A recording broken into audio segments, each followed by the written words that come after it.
Sipas analizës së bërë nga Instituti Kombëtar i Teknologjisë Lazerike në Kairo të Egjiptit, sejdja, përkulja ndaj Allahut, mbron njeriu nga kanceri.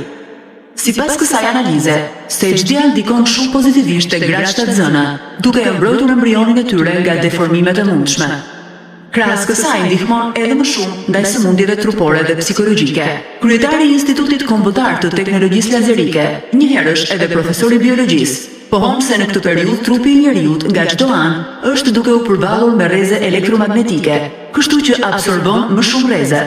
Ndërsa sipas profesorit këtë energji të tepruar, padyshim duhet ta largojmë nga trupi.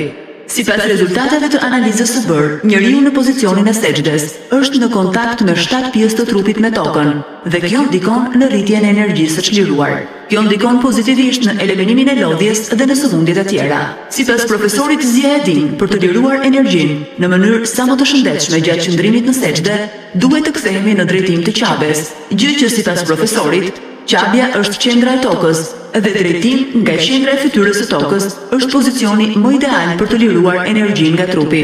5 kohët e namazit obligativ janë të mjaftueshme për të larguar energjinë e tepërt nga trupi, deklaron shkencëtari egjiptian, duke theksuar se tepricat e formuara gjatë gjumit largohen gjatë faljes së namazit të sabahut, duke mundësuar një fillim të mbar dhe të shëndosh për një ditë të re.